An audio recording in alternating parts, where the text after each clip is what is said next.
बढ़िया भतार मिलतौ सुनर गे में रहतौ सरवा सुनर गे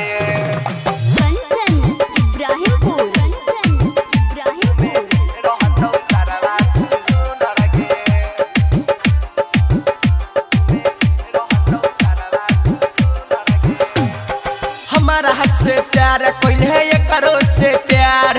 कितना के कर बिछौरी जिंदगी बेकार हमारा से प्यार कोइले करो से प्यार कितना के कर बिछौरी जिंदगी बेकार करिया भतार मिलतौ सुनर गे ओहु में रहतौ सरवा सुनर गे गे जहान करिया भतार मिलतौ सुनर गे ओहु में रहतौ सरवा सुनर गे करिया भतार मिलतौ सुनर गे में रहतौ सरवा सुनर गे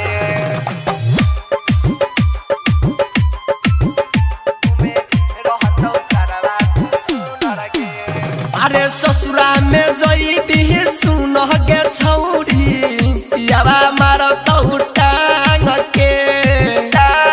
सुना गे छौरी ससुरा में जइबी पियावा गे छौरी मारतौ तुहारा टांग के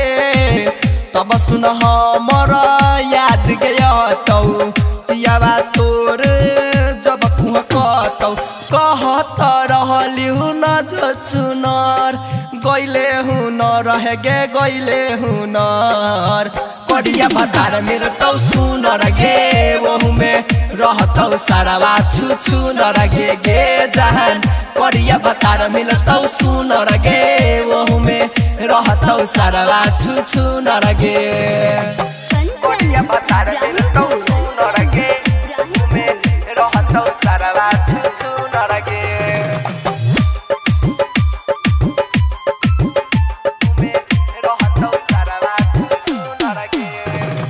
राइटर भरत कहत बाबे जिंदगी कोइली बेकार गे जिंदगी कोइली बेकार सुना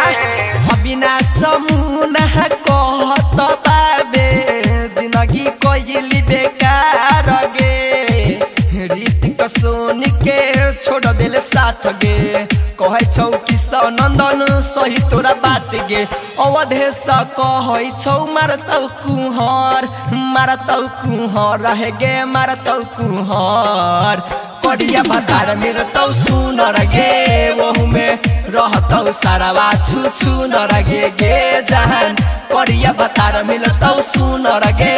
ओहु में रहतौ सरवा सुनर गे रिकॉर्डिंग स्टूडियो मलंगवा सरलाही नेपाल।